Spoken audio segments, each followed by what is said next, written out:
as we move in, it's getting prettier and prettier.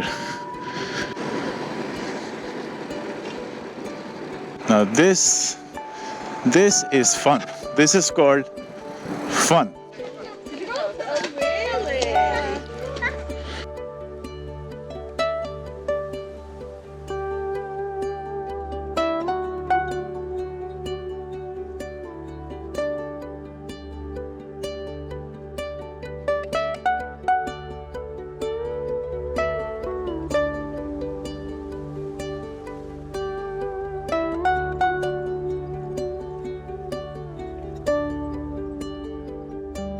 Hello and welcome to another vlog. My name is Umar, and today we're going to start our first leg of the Peak District vlogs.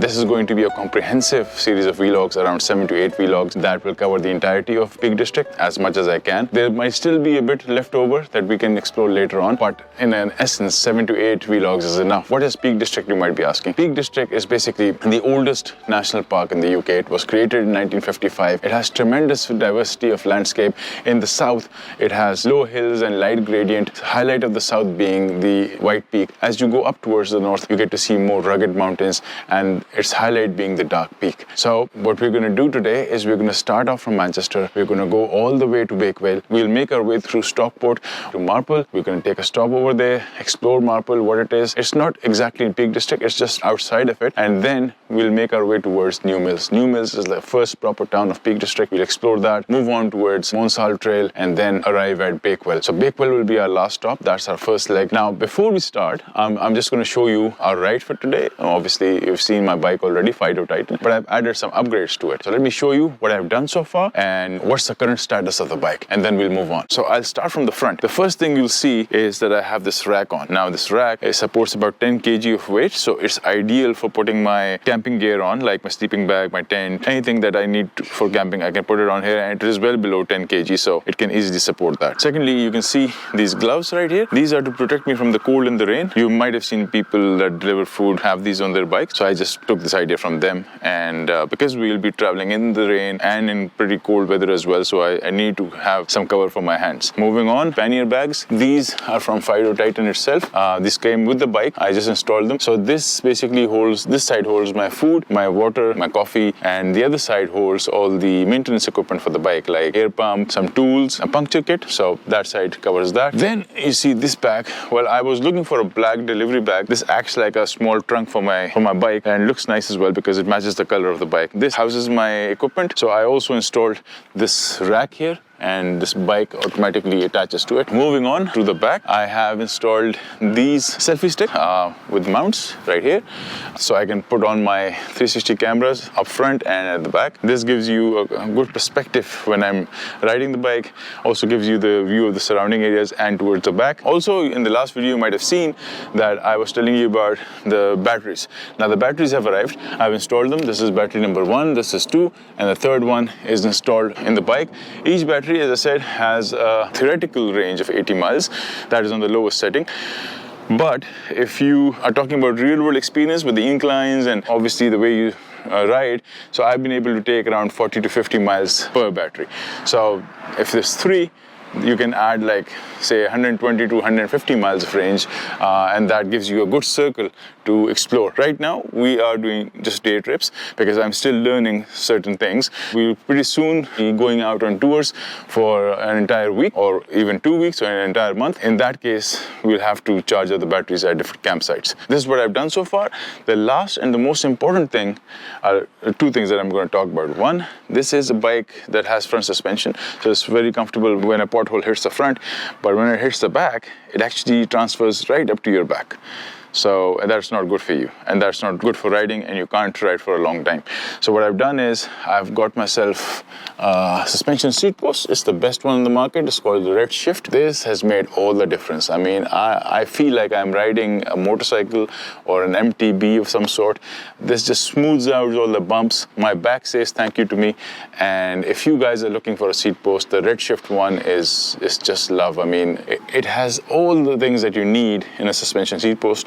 Different settings for different type of riding. So I have it on firm because, you know, I don't like it too squishy and too bouncy. So as I said, we're not going to be doing any camping today, but I still have to do some testing. So I've put my camping gear inside that bag. I'm just going to take that and mount it to the front of my bike so that I can test everything out for my future trips. So this is how I finally secured it. Now let's do some testing of the handlebars. Just give a ride around, see everything is perfect, and then we'll start off. Okay, test for the handlebars. Yes. So range of motion is good. Now let's do a few rounds. Looks good. I don't feel any weight dragging me left or right. It's just perfectly centered, and I think we've done a good job. This is what I wanted to test out, that I can load my camping gear up front, and with that I think I'm ready to make a few overnight trips. I can be out exploring for multiple weeks at a time now by jumping from campsite to campsite. That out of the way, let's start moving towards Stockport. So the weather is changing by the minute. Sometimes you get sunlight, sometimes you get cloud cover. So I've put my camera on auto settings because, I can't manage changing the setting every few minutes. So these are the bike lanes that we're going to use.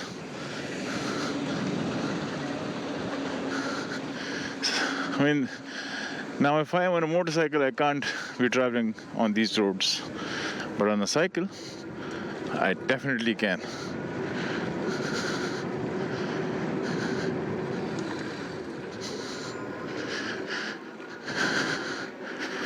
So I'm on the cycle track now, straight up, 6.3 miles, 34 minutes.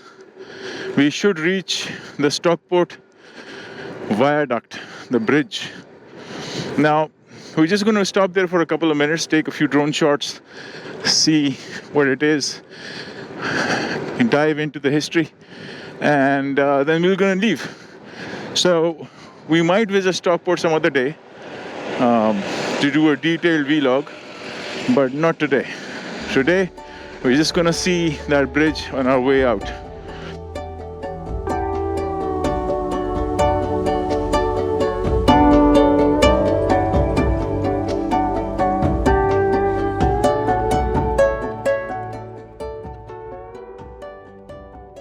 That there is the Whitworth Park. It's a beautiful park. I've jogged there for a couple of times. Right now we are going straight, otherwise I would have gone through this park. But a beautiful park.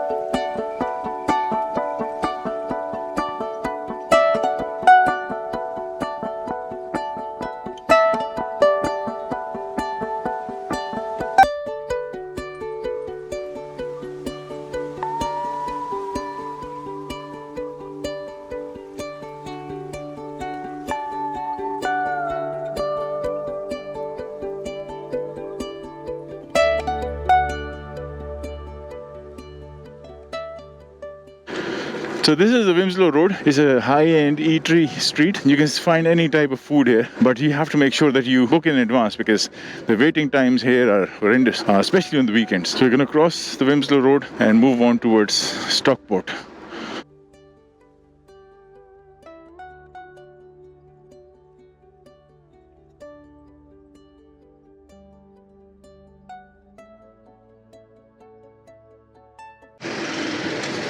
So a few of my friends on the channel commented, you can't ride on the pavements. Now, what is this? This is a pavement. It has a cycle track. It has pedestrian walkway. So unless you have a clearly marked cycle track on the road, you can ride on the pavements. Case in point, I've just showed you. Now this cycle track comes down from the pavement. It's on the road. It's not entirely on the road, it's still the pavement. You guys are confused where the cycle tracks are and where the pedestrian tracks are. So when I say mostly, in most cases, you can cycle where you can walk, this is what I mean by that. So I believe now you would not have any qualms about it because I've shown you proof. This is what it is. See, it's clearly marked on the road, so I'm riding here. When it's not clearly marked on the road, for your own safety and the safety of the other motorists, you have to get on the pavement because you're a slow-moving object. They are high-speed vehicles. I'll show you a few instances up front where the speeds are a bit higher, where you have to be on the pavement because then you just put yourself at risk and you put other people at risk as well.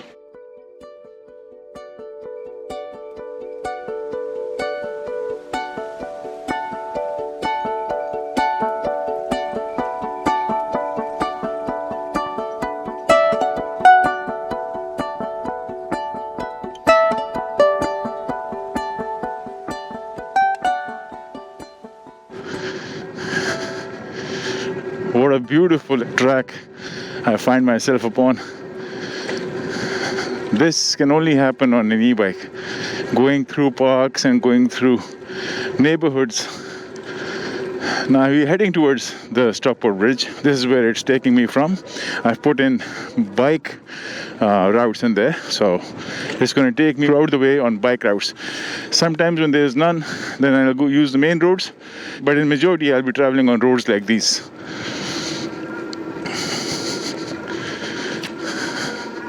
As we move in, it's getting prettier and prettier. What amazing visuals, how light is interacting. And I'm lucky today is a good weather. Today it's sunny, sometimes it's not.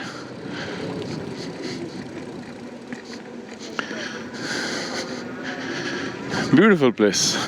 Now this is something you do not get with a motorcycle or a car. You could easily travel on them.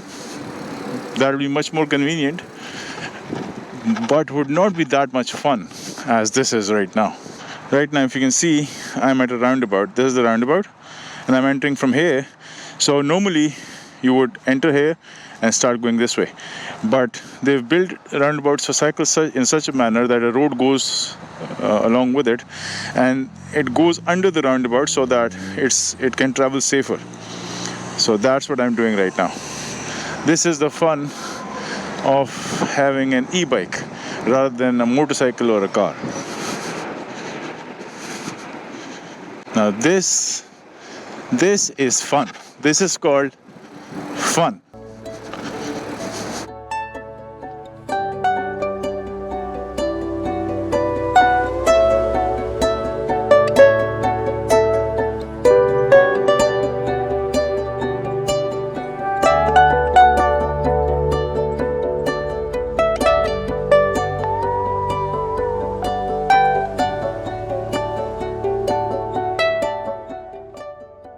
This is the Stockport Viaduct. It was built in December 1840 by George W. Buck, who used 11 million bricks and 600 Victorians to erect this 547-meter, 111 feet high and 27-arch giant that is still operational.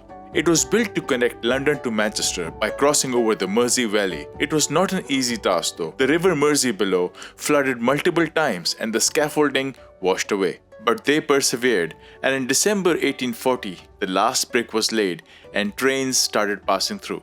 This viaduct has stood the test of time, standing up to the Blitz in World War II, and is a marvel of engineering. It is immortalized in the paintings of L.S. Lowry.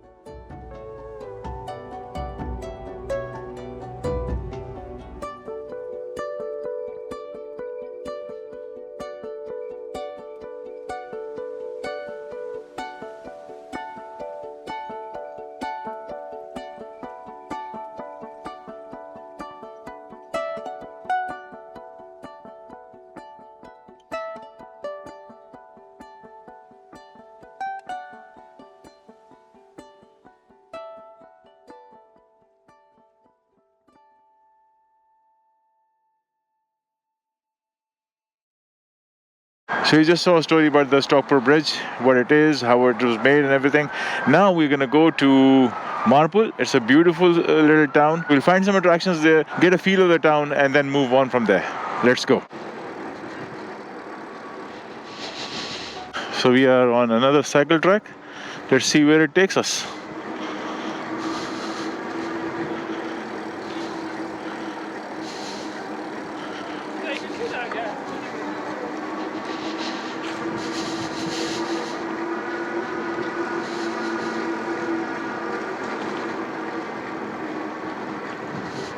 Beautiful place here, beautiful cycle track. So I am going through Stockport right now. It's a bit of an incline, so a little power please. And I roll uphill without any effort. Normally I'll be huffing and puffing, but Titan is doing it for me.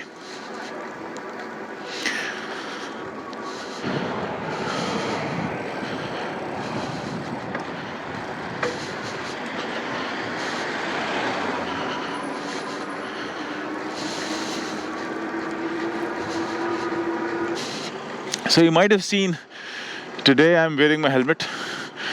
Well, the reason for that is basically helmet on a bike doesn't make sense because it's a low speed vehicle. But there are points, there are places where I go on a decline, and there I reach speeds up to 30-35 miles an hour. I can't help it. So if I have an accident at that speed, I would need a helmet. Because anything above 15, even 15 miles an hour, you have an accident, you should have a helmet on. Plus I bought this back in Pakistan because I wanted to start a vlog there, but I couldn't due to certain circumstances. I had a motorcycle back then. Here, I don't have a motorcycle because I don't have a motorcycle license. I have a full license, driving license, and I've started the process of acquiring a motorcycle license. So within 4, 5 months, 6 months time, we should be able to buy our first motorbike as well. So basically for my safety and also for the camera mount to be precisely where I want it to be, I decided to wear a helmet. And it's a good helmet, very nice, has 3 kinds of shades on it, DOT approved. So yes, that's why the helmet is on.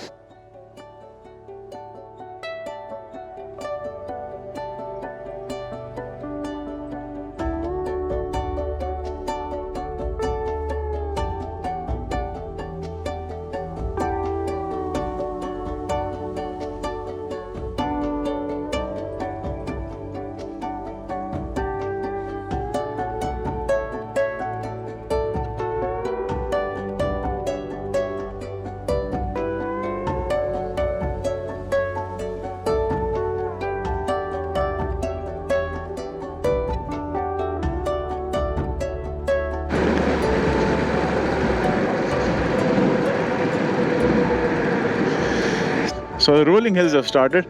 I just went through a decline, and now I'm going back up again. So I have to be very careful on declines because, you know, if you don't keep your cycle in control, it can easily get away from you.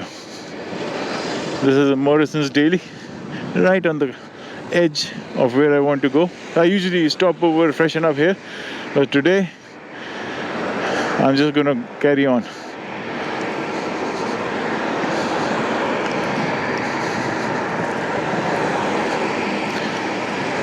What a beautiful road. Look at all this greenery and the overhang. No horse riding, okay. But I'm on a bike. Yeah, look at this place. The suspension seat post is doing really well. I mean, I don't feel any bumps whatsoever. Like this one. Oh no, no feeling at all.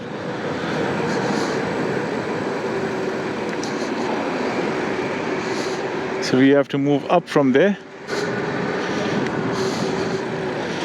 Right. So I'm stopping here for just one reason. What is this? This is a cycle sign. What is that? That is a pavement. What's that? That's a road. It doesn't have a cycle track. This is a pavement. This has a cycle track. And it says in the blue sign above, you can walk and you can cycle. So when I say that in the most areas where you can walk, you can cycle, this is what I mean. Some people here told me, don't ride on the pavement, you menace. So sir, you're nothing but a bigot, and I've proved it that you can. right?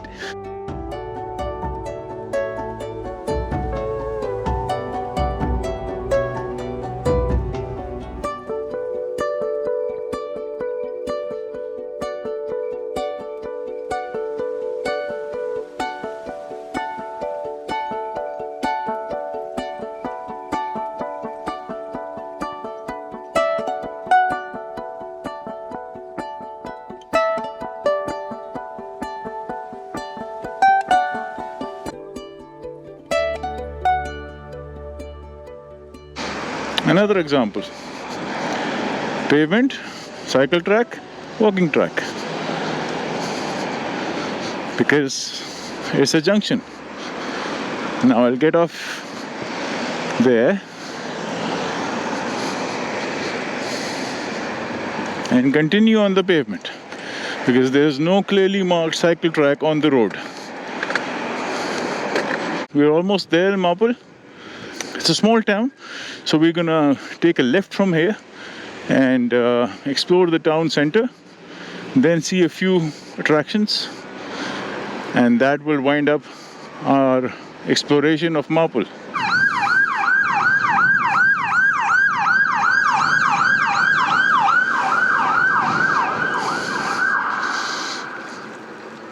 So this is Marple's little town center.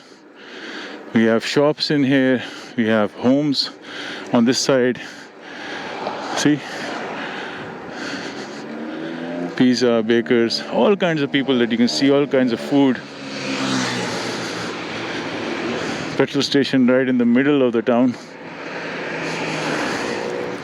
It's a beautiful little town, small town.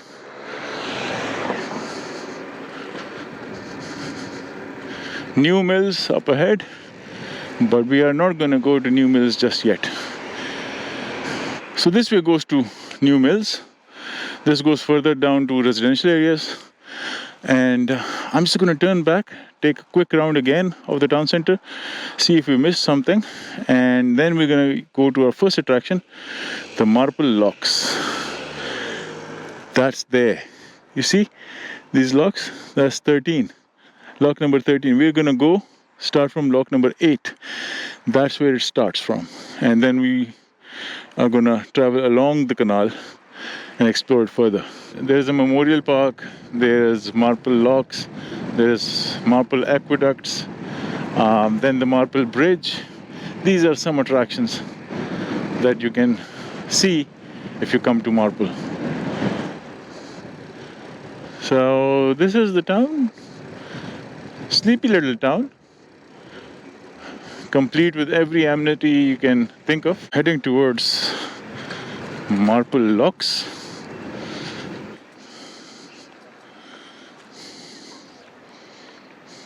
It looks like 10. It's a touring bike. Amazing bike. Thanks, man. So this is the memorial park for the World War I soldiers. See, 1914 to 1918. It's a centenary. I thought it was written cemetery, but it's a centenary. I mean, I'm sorry, but I don't know what that means. If somebody can tell me in the comments, I'll appreciate it. What's a centenary? So it's a memorial park. See, it says cycling allowed. So I'm going to cycle through it on my way to Marple Locks.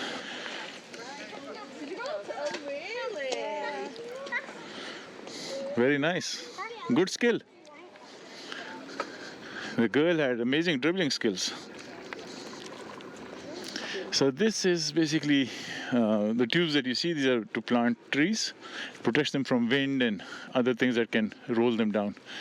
Okay, what is this? Let's stop here for a while. Yeah, this is a Fiido Titan. Yeah, it's a touring bike. He has a full black mask on. Oh, okay. Is he a Belgian Shepherd or a German Shepherd? German Shepherd. That slant is really nice. So, people here are really nice. Unlike some I know online. Alright, so this is the memorial for World War I, War Memorial Park. These are all the names for the fallen soldiers. So, brief history about the Memorial Park. So, a guy named Charles Wamsley of Stockport purchased this in 1825. It was a farmhouse. He knocked down all the buildings and made this building here in 1830. Then in 1859, Mr. Carver here came along. He bought this farm. They came along, and there used to be a Holland's mill here. They came along the canal, brought all his family and his belongings right into Holland's mill, and then he was a big benefactor of Marple, created the building which is now called Regent Cinema. It used to be called Union Rooms, and then World War I happened in 1914, and he lost 4 of his children. Mr. Carver. So what he did was he gifted this land as a park, as a memorial park, in the memory of 4 of his children and 137 more people that fell in the Great War. And it was inaugurated in 1922. So basically, this is the brief history of this park. Beautiful place, children playing, a war memorial, beautiful flowers. So I'm glad I passed through this, otherwise I would have missed it. Right, so we're gonna go towards Marple Locks. Okay, so this is lock number 12, but I have to get to lock number 8. That's where it all begins. So let's just ride along here and see where lock number 8 is.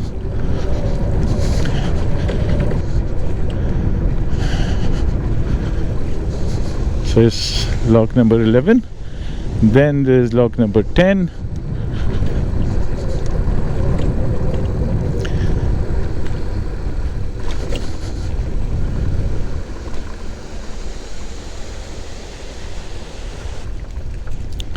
So we're moving ahead towards lock number 9. So I think we should cross this road and then we'll move on to lock number 8, because that's where it starts.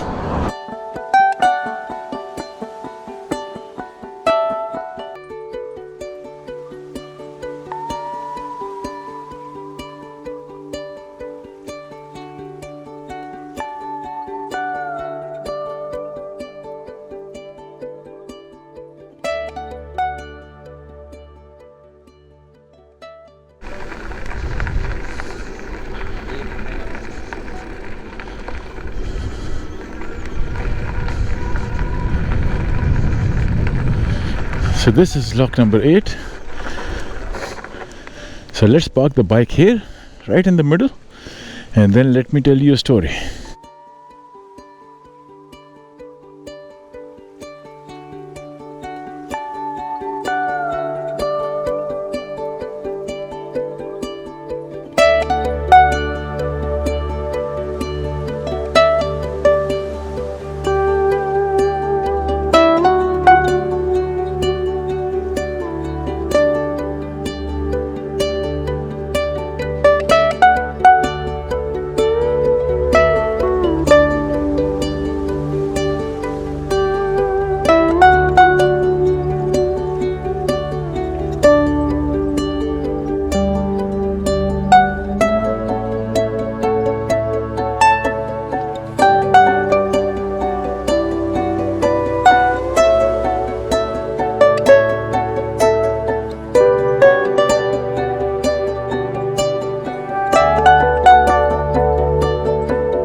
This is Marple, a quiet town tucked in the southeast corner of Manchester. Marple's roots are deep and dates back to the Celtic people roaming these hills. The name Marple comes from the Old English word of mere pill, meaning the stream at the boundary. In the 11th century, it was not even in the Domesday Book, but by the 13th century though, it had emerged as a township called Marple. In 1790, Samuel Oldknow, a cotton magnate, changed its fate by building mills and pushing for the Peak Forest Canal. Once the canal was finished in 1804, Marple's economy boomed, and pretty soon it was connected via railway with the rest of industrial Britain. Today, Marple is a quiet town of 13,000 people. Its historic Regent Cinema, built in 1932 from an 1878 chapel, is one of UK's last remaining independent theatres. The Memorial Park Library has a treasure trove of 40,000 books about local history. It has the serene Middlewood Way, the picturesque Roman lakes, and is connected by two railway stations named Marple and Rose Hill.